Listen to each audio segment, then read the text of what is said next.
Salut tout le monde, c'est Simon, je vous retrouve pour la dernière vidéo du top 5. On termine par le championnat anglais comme souvent, hein, bien évidemment il y aura le petit récap du week-end sur tous les championnats ici. Donc voilà. On attaque, on fait un petit pronostic sur tous les matchs du week-end bien évidemment, et on commence bien sûr par le petit récap du week-end dernier. Le week-end dernier c'était un super week-end, une petite faute Fulham-Newcastle. Moi j'ai vu que la première mi-temps de ce match-là, donc ce que je vois c'est que c'est incroyable que ce match-là qui ait pas eu plus de buts, et deux fois plus incroyable de voir une victoire de Newcastle. Fulham avait marché sur Newcastle toute la première mi-temps, je comprends pas du tout ce résultat-là, je sais pas ce qui s'est vraiment passé. Mais en tout cas, Fulham peut s'en vouloir, clairement, parce qu'ils auraient dû mener d'au moins un ou deux buts d'écart à la mi-temps. Ça n'a pas été le cas. Du coup, Newcastle a fait un petit hold-up ici. Ça ne m'étonne pas plus que ça. Crystal Palace City pour commencer. Crystal Palace menait 1-0 sur un but de Mateta, si je dis pas de bêtises. Après, il y a KDB qui a encore frappé, quoi. Il était monstrueux tout le match. United-Liverpool. Liverpool a marché sur United pendant 60-65 minutes, je sais pas, jusqu'au but de Bruno Fernandes sur une passe, on va dire, de Kansa, là. Une passe catastrophique qui donne le but à Bruno Fernandes. Lorsque le goal était avancé et tout, comme d'habitude avec Liverpool.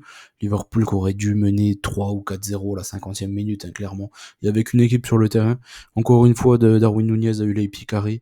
Encore une fois, Mo Salah n'a pas été bon. Donc voilà, ils peuvent vraiment s'en prendre quand même s'ils perdent le titre à cause de ce match-là.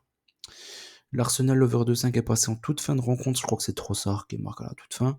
Wolverhampton, West Ham s'est passé tranquillement. Euh, le BTTS de Luton aussi. Donc là, il y a eu pas mal de bonnes cotes, hein, ici qui sont passées. L'over des 5, comme je l'ai dit, il n'est pas passé. Villa ou nul, over 1,5. Heureusement, j'ai couvert parce que Brentford a réussi à marquer 3 buts à cette équipe de Villa. Chelsea, bien sûr, l'over de 5 du côté de Sheffield, là encore, c'est plus une surprise sur le fait que Chelsea fasse n'importe quoi. De toute façon, on commence à être habitué. Et Tottenham, la X over 1,5, c'est passé tranquillement. Et on a terminé, enfin, c'était le premier match, quoi. Everton Burnley, le petit 1-0 des familles. Là, ils ont encore eu des points en moins, je crois, d'attribuer là, cette semaine. Faudra faire gaffe à Burnley, faudra faire gaffe, hein, pour le maintien avec tous les points en moins et tout qu'ils prennent à cause du fair play financier. Ça va devenir compliqué pour eux. Je sais pas comment ils peuvent avoir des problèmes de fair play financier avec les joueurs de boost qu'ils achètent.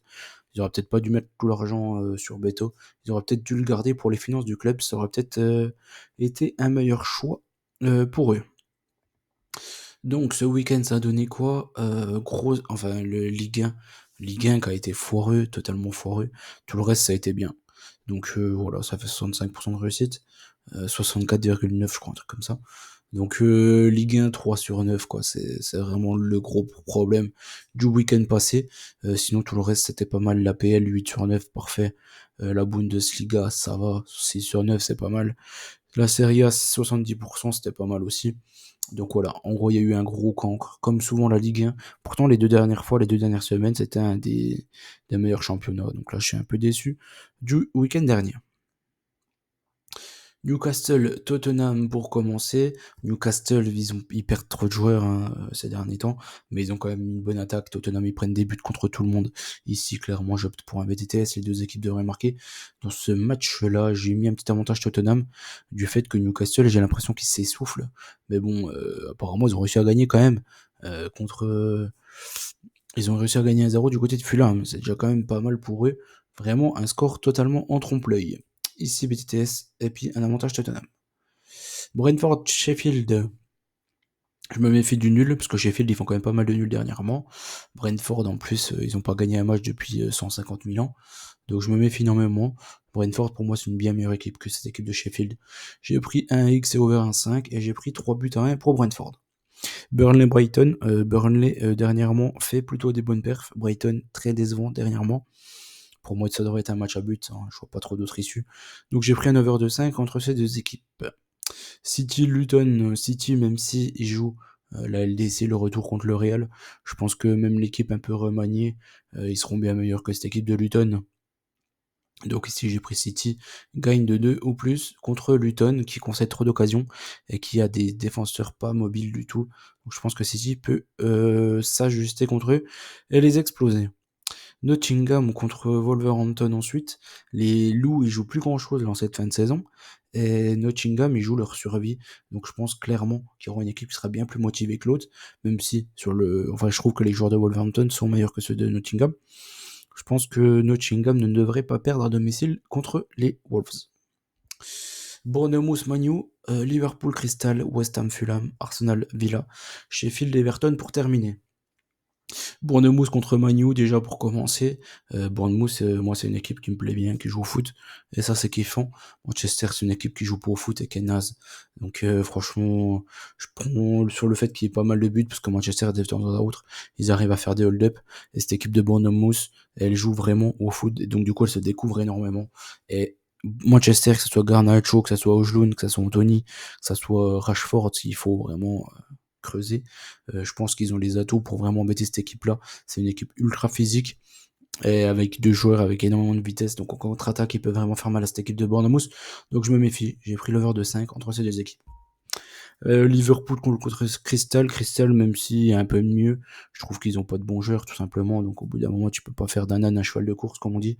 Donc je pense que Liverpool devrait s'imposer à domicile contre Crystal. West Ham contre Fulham. West Ham, du coup, qui joue contre Leverkusen. Je pense qu'ils auront la tête au retour contre Leverkusen, à voir s'ils se font pas écraser ce soir ou pas. Et Fulham, qui finit un peu la saison, un peu comme ils en ont envie, quoi. Clairement, ils sont pas à 100%. Donc, je me méfie ici. J'ai pris un over 2 sur ce match-là. Je peux pas prendre l'over à 5, il est un peu faible. Et l'over de 5, j'ai du mal à y croire au cas où il est un partout. Je le couvre, celui-ci, ou un 2-0 de pour n'importe laquelle des équipes. Si Fulham joue à fond le match, ça me semblerait pas qu'il fasse une petite surprise du côté de West Ham. Arsenal contre Villa. Arsenal est obligé de le prendre celui-ci, hein. Puis Arsenal il joue contre le Bayern, ok, mais Villa il joue contre Lille. Donc franchement, je pense que attention quand même, parce que Villa c'est une équipe chiante à jouer. Mais logiquement, Arsenal, je pense que s'il faut faire un choix, ils feront le choix de la Première Ligue et pas de la Ligue des Champions. De toute façon, dans tous les cas, ils iront pas au bout en Ligue des Champions. En tout cas, je n'imagine pas, je n'y crois pas une seule seconde. Donc ici j'ai pris Arsenal victoire contre Villa. Chelsea contre Everton pour terminer. Chelsea, bon bah comme souvent, hein, imprévisible, impronosticable. Ici l'over de 5, au cas où il y a des 2-0 et tout, j'ai pas voulu le prendre. J'ai pris exactement la même chose que pour West Ham Fulham ici. J'ai repris un over 2, je me méfie de cette défense de Chelsea qui est naze, strictement nul à chier. Et après le problème c'est qu'il faudrait qu'Everton marque 2 buts pour faire mon petit 2-2. Mais c'est pas facile quoi pour Everton de marquer 2 buts quand t'as des joueurs comme Calvert et comme le Calvaire et Beto, c'est pas évident. Mais bon, je vais quand même y croire. S'il y a un but partout, au pire, c'est pas grave, ça sera remboursé. Donc voilà. J'espère que les vidéos vous ont plu. Du coup, je vous souhaite bonne chance à tous. N'oubliez pas qu'on gagne, on perd ensemble. On se dit à très vite. N'oubliez pas les petits pouces, bien évidemment, les pouces. Allez, ciao tout le monde. Bonne chance à tous et bon week-end.